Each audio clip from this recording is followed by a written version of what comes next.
Bahasan udah kuliah sekarang deh. Oke. Learning, soal wacana learning nih sih. Ini mungkin lagi Kan pada mahasiswa. dilema kita sebagai mahasiswa Sudan ini nggak kayak orang-orang sana yang luar negeri lain di Eropa, di Indo kuliah jalan walaupun ada copit. Nah kita di sini Copit. Iya copit 20 bentar lagi ganti. Emang jalan. Gue kira copit. Jalan Gus. Jalan. Di Indo walaupun ada Enggak di yang di tempat lain. di Eropa, di Turki. Pada tetap berjalan. Tetap jalan. Mesir pun jalan tuh tangga kita tuh. Oh, bisa jalan ya? Mesir ada ujiannya tetap Katanya bahas doang, bahas. bahas. Bahasa. Ayo. Ada yang bahas, ada yang Ada. tugas. Kata sih ada yang usul Ya ujian. setidaknya masih bisa ada ujiannya masih naik semester lah daripada kita bertahan stuck di semester ganjil.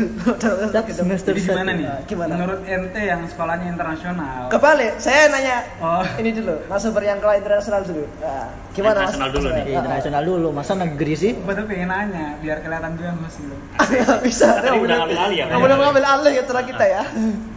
Gimana Mas Waib? Ya kalau learning ya atau misalnya kalau kuliah online gitu. Kalau modelnya kayak teleconference, bikin room gitu kan, dosen berbicara, yang lain nyimak segala macam, kemudian ada diskusi dua arah. Itu kalau di Sudan faktor spesifiknya ya belum adanya fasilitas aja. Kalau kita lihat alhamdulillah mahasiswa Indonesia mayoritas, walaupun kita nggak tahu mungkin sebagian kecil ya, HP-nya udah pada smartphone, udah bisa video call, internet juga udah pada punya. Tapi kalau kita lihat juga ke teman-teman Afrika atau teman-teman negara lain, sebagian masih ada HP-nya monopol. Jangan teman-teman mahasiswa, dosen pun masih ada yang sebutnya luar biasa. Sebutnya Nokia 1600 ya bisa pakai. Iya, tapi pas ke rumah buat MacBook dibuka. Oh gitu. Apa? Kalau kesel sama mahasiswa dilempar pakai HP dia. Itu gunanya.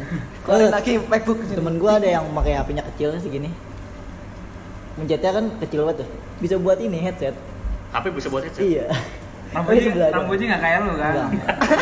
Yang lebatnya gitu. Nanti nyangkut gitu kalau gitu. Kalau gua pakai headset nggak kelihatan. Jadi gimana tadi masalah itu ya? Ini Peluang. kalian kan anak-anak internasional, jadi harusnya itu Gimana negeri? bisa lah, harusnya diterapkan. Jadi bisa nggak sih diterapkan? Susah. Susah ya Kemudian faktor internet yang belum menyebar juga. di Sudan. Misalnya di sini alhamdulillah lancar, mungkin sebagian ya. Di rumah saya nggak ada yang lancar sama sekali. Kalau beda blok doang loh. Udah blok doang gitu. Di rumah saya ada 50 kbps aja udah alhamdulillah itu. Terusnya itu wacananya learning apa? Beda ya? Kan ada yang katanya learning ya? Ada learning, ada kuliah online. Nah, sebenarnya yang mana? Nah, itu dia. Kalau misalnya kayak kuliah online tadi yang bikin teleconference, satu roommate segala macam itu agak susah diterapkan. Agak susah diterapkan. Susah, mesti stabil. Pesimis sih kalau diterapin. Apalagi listrik juga di Sudan nggak stabil kan. Kalau kita lihat mati setiap hari pasti mati sekarang. Tapi kalau modelnya kayak learning, tadi kata Mas Ayas, itu mungkin beberapa teman-teman kita yang udah magister itu ya udah mulai menerapkan learning saya lihat. Dikasih tugas, Iya. dikasih pembahasan, mungkin dikasih juga rekaman dari dosennya. Nah itu, jadi kita bisa belajar sendiri di rumah. Kalau kata Mas Ayas apa homeschooling kayak gitu. Homeschooling sebenarnya. Homeschooling. Jadi lebih luas daripada kuliah online. Kalau learning itu mungkin diterapkan. Ya dikasih bahas, kasih tugas. Kayak tadi kalau teleconference, cenderung gitu bisa diterapkan. Tapi efektivitasnya kita nggak tahu. Gitu. Efektif nggak efektif sih ya. Dosen yang ngomong nge-lag. Gue juga kalau acara-acara webinar gitu juga, walaupun temanya menarik, gue suka sama temanya, tapi gue malas gitu. Gue nonton Dari ini ya ulangan ya. sinyal. Siaran ulang ya. Ya sih mending Emang ada penelitian riset itu kalau misalnya kita masuk ke webinar, seminar gitu segala macam, terutama kelas online itu kadang-kala beban kita malah lebih berat dibanding kalau kita ngikutin kelas biasa. Iyalah. Beban konsentrasi, beban fokus gitu. Fokus, suaranya Kemudian kurang jelas. Persiapan gitu kan. Kalau saya kita kuliah kan alhamdulillah bangun, siap, mandi, segar gitu kan. Alhamdulillah cuci muka gitu kan, Duduk, jalan ke dengerin. kampus. Nyampe kampus udah duduk, udah segar, udah fokus Iya, kuliah. benar. Kalau saya kuliah online mungkin kita baru bangun. Waduh, telat nih. Udah telat Tinggal buka buka. HP, taruh HP gini set. Atau lihat ada Indomie, enak nih kayaknya nih. Bikin kopi dulu. Sambil lihat segala iklan macam. ini di layar kan Terus bisa. tahu rebahan aja. Nah, gue aja yang kayak apa YouTube kajian gitu, kajian kitab Iya. itu kayak video ukuran 30 menit ya, gue cicil 10 menit per hari. Emang pernah Ayas? Oh enggak. Gue nggak mau sombong.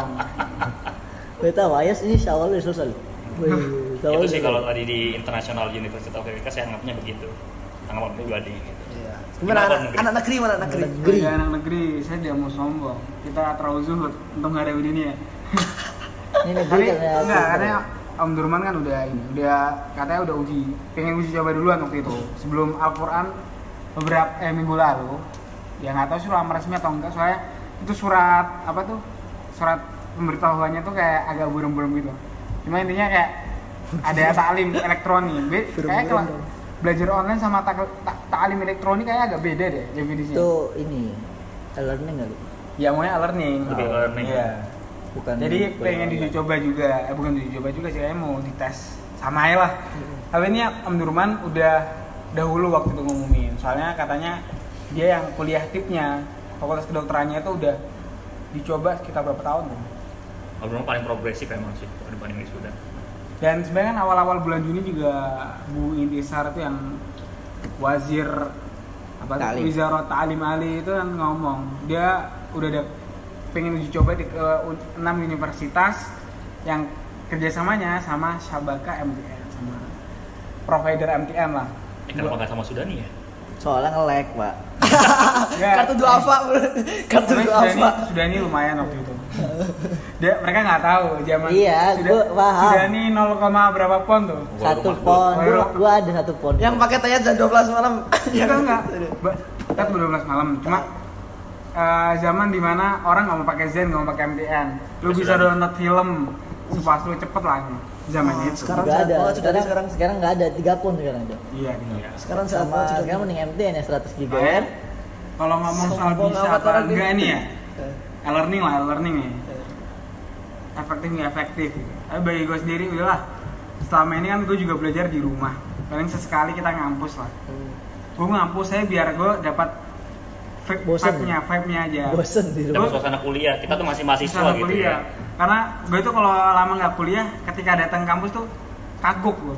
Karena kalau kalian kan banyak orang dunia, banyak orang asingnya. Gue sekelas sama orang-orang Sudan, orang-orang Somal, banyak orang Afrika. Jadi kalau gue nggak datang seminggu aja atau 2-3 hari aja gue datang, vibe-nya tuh besok, anjir gue nggak mau kuliah gitu rasanya. Berat banget di negeri kayak gitu. Betul. Ajanibnya dikit ajanibnya. Iya kayak gitu, makanya udahlah kalau emang PDF, it's okay lah learning ya untuk PDF atau bentuk penugasan, gue udah siap Jadi lah. kasih tugas itu kan yang penting jalan sih kalau aku sih daripada nggak ngapa-ngapain. Daripada nggak ngapa-ngapain, karena Gue masih ada satu ini lagi. apa tuh? Satu Pertanyaan. enggak bukan satu Solusi. bukan Mas. Ini Astaga. calon-calon. Satu blok sistem lagi baru semester 2. Oh, masih ada satu madah lagi sama. Apalagi ya? Cuma ada Iya, satu gitu ini. rata-rata. Apalagi dengan Potongan. sistem blok sistem yang itu ternyata agak merepotkan setelah adanya COVID. Mas bagi 3 lagi ya. Bagi 3 bagi 2. Padahal itu kan sistem itu dibuat adaptasi karena keterlambatan Setelah masa itu yang demo-demo. Malah makin lambat. kasihan. Sabar ya. Ya Tapi tahu lu juga. Kita mending daripada anak negeri yang diliburin. Dua kali loh. Diliburin lama banget ya kuliah ya, Bang. Setahun. Tahun. Kasihan. First time gitu ya. Semester 7-nya 3 tahun. Parah. Jadi tahu ya. Diomongin juga. Salah tangan. Udah nahan gue juga. Udah ngomong. Biarin. Dia itu menunjukkan kesabaran. Jadi gimana? Ya gimana namanya hidup, guys. Iya. Jadi Kuatin aja. pertanyaan terakhir. Apa tuh? Oh, itu. Tadi kan Apa sih? kita Oh, repatriasi, Bos. ya Udah repatriasi aja. Tadi pengen tanya apa sih? Gue juga bingung. Iya, lupa juga tadi. Visi tadi ya, Bang. Lanjut tuh. Enggak, ini kira-kira kita repatriasi kan? Ada isu, udah Bukan isu lah. bukan isu lagi sekarang. Udah ada Ada beberapa negara yang negara mahasiswa di negara nggak WNI yang ada di negara lain direpatriasi ke Indonesia. Kira-kira kita bakalan begitu apa emang menurut lo gimana lah? Lu nanya ke gua duluan. Iya ini kita tayas dulu, tayas. Enggak kan udah insya Allah ini kan dengan kerja Udah keras ada keputusan. teman-teman yang peduli terhadap Iya. WNI yang benar-benar ada teman-teman yang pengen pulang, yang apalagi yang benar-benar butuh entah keluarganya, entah mungkin faktor kesehatan. Ya dengan berbagai cara mereka akhirnya KBRI tergerak gitu. Yang sampai sekarang kan udah sampai ngomong ke mana? Ke Garuda. Udah pesen Udah, pesawat udah, kalau udah. Karena kalau belum pesen tapi udah. belum pesan, tapi udah ngomong sana Ada ada omongan. mau aja sekitar 100 orangan. Itu aja sih. Tapi kalau ngomong apakah gue bakal repatriasi atau enggak, kalau gue secara pribadi kan Enggak. Karena daerah gue nih zona merah. Zona hitam ya? Jawa Timur Zona ya. hitam lagi. Tempat nongkrong gue, sekolah gue. Kan udah gue bilang, fuck udah. Ya, Asik lo, berenang. ya gitu. Karena beban medis di Indonesia kan berat. Dan juga ini kalau gue gak mau mendebatkan berita yang katanya kata Pak Erick Thohir itu, yang katanya biaya pengobatan buat satu pasien selama karantina itu sekitar 200 jutaan sekian. Sebuat 1 tahun Katanya utang luar negeri Indonesia kan udah hampir 80% dari GDP. Udahlah gitulah pokoknya, gue nggak paham juga lah. Gue juga baca berita ini udah kapan hari tahu dah. Tenggelam Kalau kata gua mendingan yang butuh aja yang direpatriasi. Iya, tetap Ada kayak ini apa namanya? Klasifikasinya gitu. Makanya repatriasi mandiri kan maksudnya biar evakuasi mandiri kan biar orang yang mau aja gitu kan. Maksudnya yang butuh bukan yang mau. Tapi gue sih ntar sebelum kita ngomong kesehatan di sini, ke Mas Ismail aja yang pengen repatriasi emang dan sudah mendaftarkan Iya, diri udah dalam gerbong orang yang akan naik Garuda. Udah kepetan di situ tadi kayaknya. Anak Garuda cuy. Gimana Bapak? Ya udah repatriasi, cuma kalau harganya Gak cocok. di atas gitu ya susah juga. 1.000 lah, kayak 1.000 lah, sekitar 1.000-an. Ngepet di mana kita di sini? Bisa. Di sini babi juga nggak ada. Iya. Sebenarnya kalau soal repatriasi ini murni satu sih faktor paling besar yang menjadikan teman-teman ini selalu mendorong soal repatriasi. Pertama, kita di Sudan, gitu loh. Kita di Sudan, kita tahu lah kondisi kesehatan di sini gimana. Dulu saya pernah kena vertigo, berobat ke Mustasfasya ini depan sini dekat. Itu yang keluar dari hasil cek vertigonya itu saya negatif malaria. Malah aneh. Daftar vertigo yang keluar udah ente negatif malaria. Terus gimana vertigonya? Udah, yang penting sehat lah pokoknya insyaallah. Pokoknya sehat, udah yang penting istirahat makan banyak gitu. Tapi emang labnya kayak dapur sih. Kayak dapur Jamia gua. Ya enggak. Gak ada suara itu. Lo kayak dapur sih. Enggak ada perlu kayak rumah. Bukan itu. Itu dia. Kemudian sempat ada testimoni juga orang yang udah pernah sakit dan udah pernah di rapid test. Di swab sama rapid test waktu itu. Kurang tahu rapid test. Lupa waktu itu salah satu Pokoknya itu dia bilang kalau misalnya ternyata Sudan itu, dan sebelum yang sakit rapid test ini ada juga yang sakit pas Ramadan dan sudah dibantu juga oleh KBRI untuk mencarikan rumah sakit dan dokter yang mau menerima sakit biasa, bukan sakit COVID-19 gitu kan. Tapi susah sekali dapatnya, muter-muter sampai 7 rumah sakit katanya. Rumah sakit kesekian, lebih dari 5 atau lebih dari 7 gitu Pak. Akhirnya baru dapat. Dengan begitu kita lihat ini sepertinya kalau misalnya WNI tetap di Indonesia tanpa ada jalur pulang, tanpa ada usaha untuk membuka jalur pulang, efeknya akan lebih jelek di kesehatan. Akan tapi kalau misalnya di Sudan misalnya kesehatannya memadai, cukup dan lain-lainnya, mungkin salah satu faktor ini kita bisa hilangkan, bisa tenang sedikit lah gitu. Alhamdulillah sekarang udah ada solusinya, buka jalan gitu kan. Walaupun buka jalan. Walaupun ini ya cuannya segitu. Itu wajar sih harga Iyalah, charter. itu kan charter. Apalagi Garuda. Apalagi Garuda. Kalau Ethiopian Airlines ya Mahal. Soalnya Nggak tahu lu. lebih bagus. Lebih bagus. Nggak tahu sih, nggak tahu lu kenapa enggak. Bagus sih. Sebenarnya ada wifi-nya. Tapi kan lu nggak pernah disapa pakai handuk dingin hangatnya mas gitu, nggak pernah kan? Anak kelas doang yang pernah, anak Saudi Arabia. Aduh, gua disapanya gini, chicken harvest itu doang. Kalau kamu Tior kopi. bawa tidur chicken harvest itu aduh. Nah, emang yang bikin gua nggak mau repatriasi selain, tapi memang teman-teman mengatakan soal kesehatan. Ya ini ya, lu keterjaminan soal kesehatan tuh nggak terjamin. Ya benar banget. Di tengah seperti ini aja ada krisis obat-obatan nih sebenarnya. Betul. Itu memperparah. Tapi gue pribadi kan selain daerah gue merah, beban medis daerah gue juga berat. Dan apalagi mungkin beberapa teman-teman yang memilih untuk tidak pulang ke Indonesia itu karena faktor ekonomi yang dia bukan masalah dia nggak punya duit, bisa ngutang, tapi ketika di Indonesia Bingung dia nggak terjamin. Di saat yang sama pemerintah pada bingung, dana buat kesejahteraan tuh pada lari ke COVID semua. Iya benar. Apalagi daerah Jawa Timur, aduh. Debat Risma sama Bu Kofifa. Kita mungkin boleh ini ya, boleh kita angkat lagi nanti testimoni harus sempat hampir diangkat, cuma kan tadi kan belum kesampaikan kayaknya. Gimana? Pernah ada seminar yang Orpol kemarin tuh kan, bagaimana testimoni orang-orang yang sudah pernah di rapid test, apa rapid test, swab test gitu, namanya swab ya. Nggak tahu sih kalau Sweep. Kurang tahu lah, pokoknya dia ngetes lah itu. Kalau orang yang udah punya apa tuh? Gejala yang jelas itu biasa swab ya. Nah itu dia lapor ke apa sih namanya hotline ya, hotline COVID-19 Sudan. Itu nunggunya sekitar seminggu. Seminggu baru datang. Terus seminggu orang masih sakit gitu, masih sakit-sakitan, ya diurusin sama orang, alhamdulillah ada temennya. Seminggu baru datang petugasnya. Habis seminggu baru datang, swab tes. Katanya ngomongnya seminggu lagi hasilnya keluar. Tapi sampai sekarang orang sampai sembuh dan juga nggak tahu sakitnya apa, semoga aja bukan COVID-19 kan ya. Belum keluar hasil sampai sekarang. Itu yang bikin ganjel juga. Satu kasus itu menunjukkan bagaimana Sudan itu sebenarnya nggak memadai sama sekali tenaga kesehatannya dan sasarannya untuk menangani COVID-19 ini. Itu. Apalagi katanya yang listrik, kan habis Ramadan habis itu tiba-tiba listrik bergilir lagi. Jadi rutin lagi. Normal listrik mati. Ya kalau katanya apa sih wazirnya apa berarti? Bagian listrik kan? Mendagri. Penerangan. Ada nggak penerangan di Sudan? Ada. Dia ada. Ngomongnya kayak ini listrik disalurin buat rumah sakit yang nampung pasien COVID.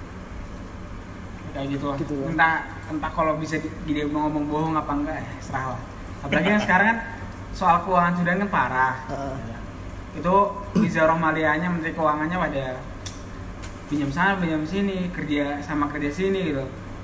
Bahkan kalau berita Sudan ngomongnya dapat bantuan dari luar, ternyata kayak gue ngeliat kemarin tuh, aduh, apa sih yang NGO-nya UN juga, yang dia ngasih bantuan berapa juta dolar buat keluarga miskin. Sebelumnya dia tuh ngasih bantuan sekitar 200.000 ton gandum. Nah di berita-berita Sudan diksinya bantuan, tapi di diksi dia di halaman resmi dia tulisannya Sudan tuh membeli. Ya kan. Kontradiksi ya, apalagi rencana ya banyak sih. Sudan tuh lagi ininya berusaha bertahan hidup. Yang kemarin kan Wizara Malianya sama Wizara Siahnya kan sempat sebat soal mana duit buat kesehatan yang dijanjikan yang ternyata belum ada, sampai kemudian Menteri Keuangannya ngomong ke Sihamduk, ngomong suruh buat lajnah lagi, komite buat nanganin masalah COVID sendiri khusus ya. Yang jadi bingung itu Bang, yang tadi kan udah ngomongin yang seminggu buat datang swab test itu kenapa anehnya kok bisa nambahnya secara cepat itu loh, yang dampak tadi belum dibahas nih, dampak COVID-nya bisa orangnya pasien positifnya nambah terus, sehari bisa 200, 100, padahal swab testnya aja lama, seminggu hasilnya keluar gitu, aneh gak sih? Kira-kira sebenarnya kalau ngomong lihat pasien positif sembuhnya cepet juga, ngamatin nggak sih? Pasien sembuhnya juga banyak. Kayak gini loh, kayak ada status dari ya pengamat juga lah, mahasiswa di magister Bang Wali kan ngomong soal orang tuh kalau udah nggak menunjukkan gejala di tempat di rumah sakit itu, udah disuruh karantina mandiri di rumah, nggak di swab test, ya kan? Udah berarti sembuhnya cepet tuh kan, dan kemungkinan nyebar lagi ada karena nggak di swab test lagi. Terus soal PSBB juga gitu kan, di rekaman sebelumnya yang nggak ngomong juga kan, ini PSBB ini padahal Sudan tuh kelihatan awal udah sigap loh dia. Makanya lockdown langsung tiba-tiba gitu kan. Tapi kok nggak turun-turun gitu, malah diperpanjang terus, bandaranya dibuka-buka, padahal tahu dia bakal sekarat gitu. Karena ini ternyata PSBB ini kalau gue lihat dia lebih bisa mengikat orang-orang yang ekonominya menengah ke atas, dan menengah ke bawah itu nggak bisa. Suruh bayar denda 5.000, orang penghasilan sehari aja belum tentu dapat 100 pon, mau bayar 5.000, ya nggak mungkin kan? Yang waktu itu lockdown total lah ya bahasa lockdown total katanya. Ya ini PSBB sih ya kalau di Indonesia. Yang intinya lu boleh keluar sekitar jam 6 sampai jam 1 dengan terbatas. Jam 3 gue lihat di pasar induk banyak orang-orang jual buah, ramai banget jalan di samping jalan raya. Gak mengikat ternyata. Dan bisa jadi penyebaran COVID kan di pasar dan segala macam. Dan kita lihat juga orang Sudan dalam kesehariannya jarang ada yang pakai masker gitu kan. Kalau ketemu juga masih salaman. Bahkan sering juga kalau saya ngomong, maafi corona Sudan. Sekolah ya. Sekolah banget sih. Ya benar, gara-gara panas mereka anggapannya gitu sih.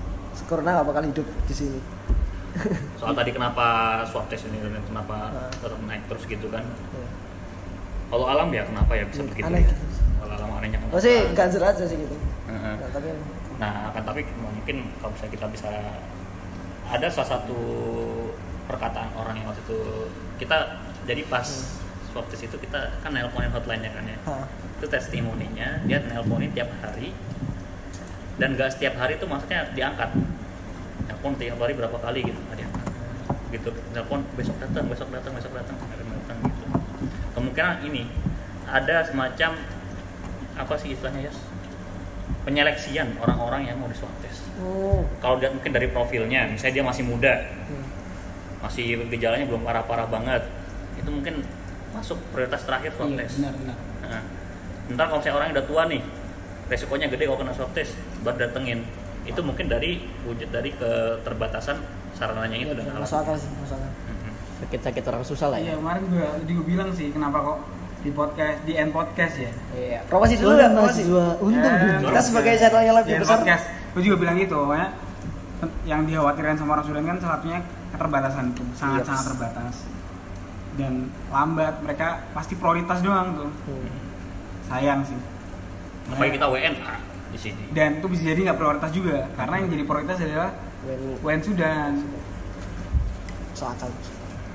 Jadi di akhir ini kita lebih cepat. Udah akhir. Kita lebih cepat dari yang tadi rumah ya. Iya. Rekaman itu. Jadi gimana?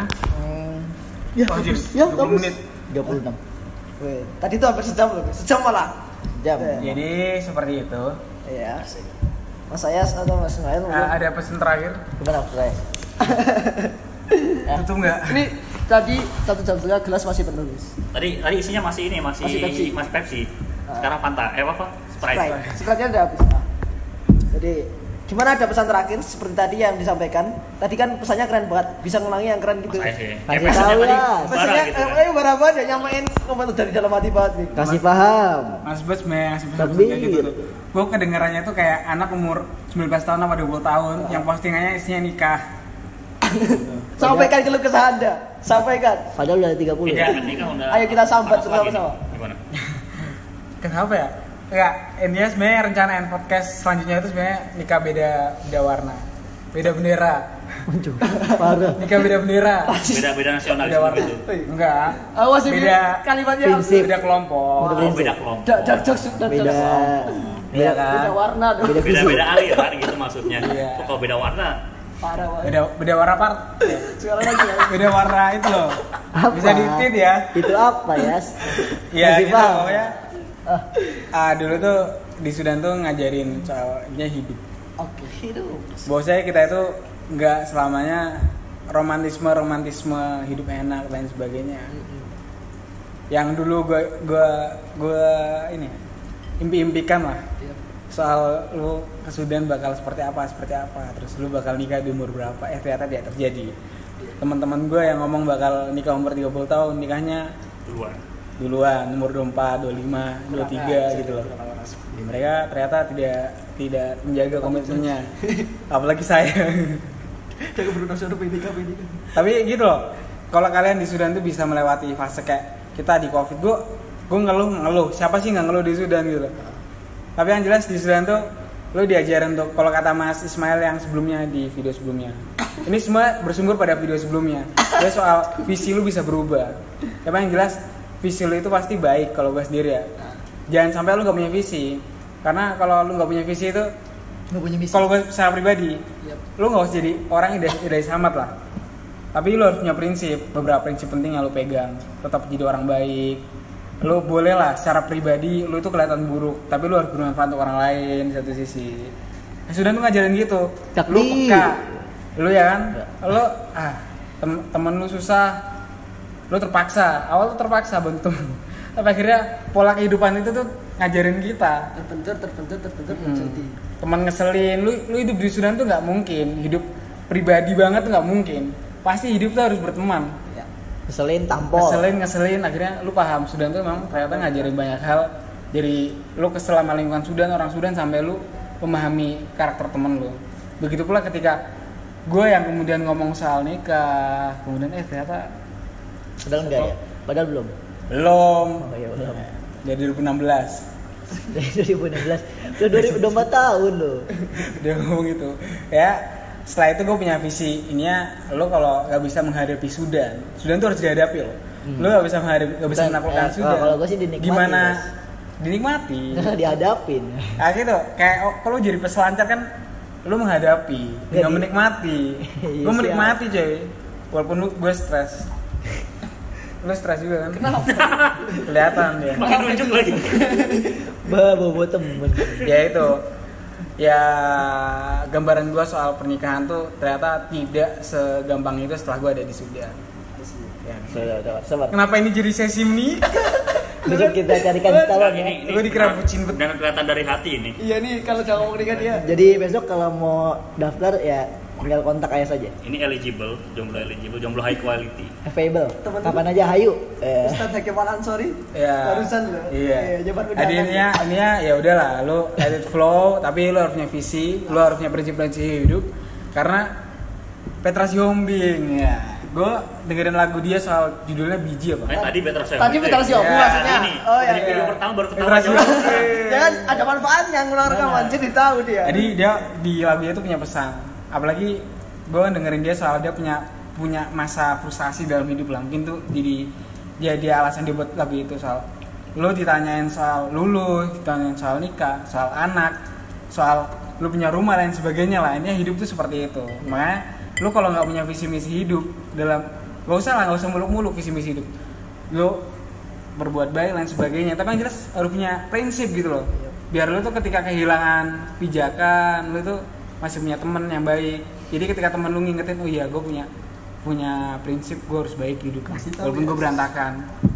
Di Sudan tuh ya mungkin ada beberapa orang yang punya nasib serupa dengan dia.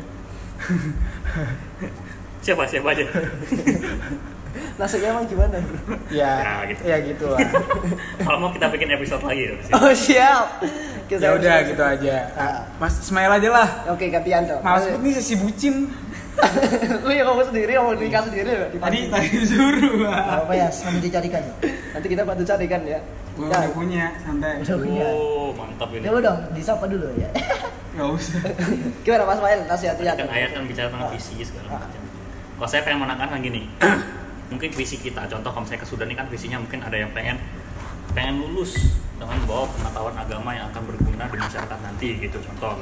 Atau misalnya pengen hafalin kitab ini, pengen jadi dai nanti di masyarakat. Itu visi yang kita bawa ke Sudan. Akan tapi mungkin di tengah perjalanan ada kondisi eksternal, kondisi internal yang menjadikan visi itu berubah.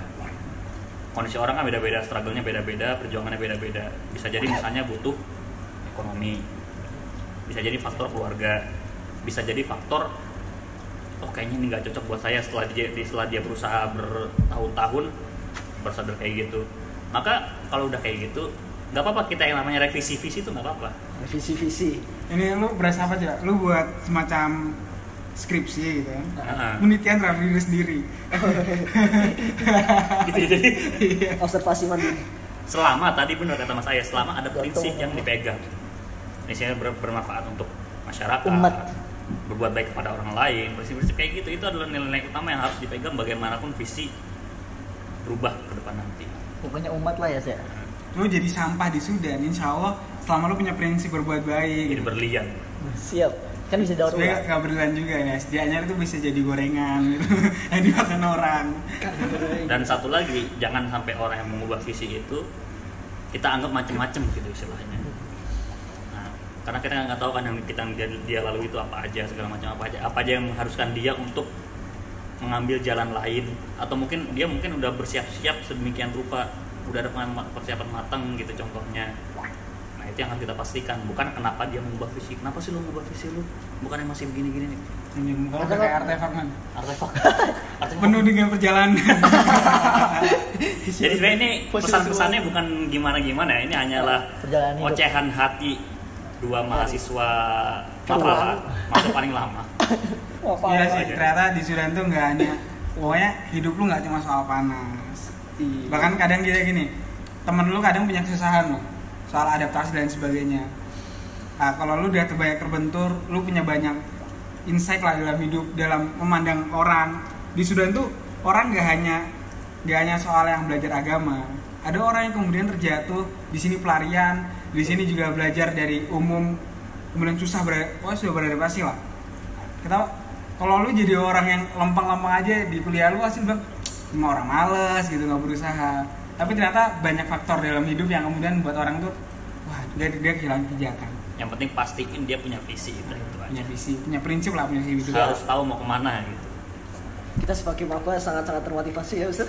Biar kalau jadi Terima kasih sampah motivasinya. Ini kayak orang tua ngasih nasihat. Kita merasa jadi anak yang dimasuki bumbu nih ya, disuntak terus. rasain lo udah di magister tapi oke jadi gue. Kok gak jadi kan Bapak? Baiklah, kita tutup dengan membaca basmalah dan doa kafaratul majelis.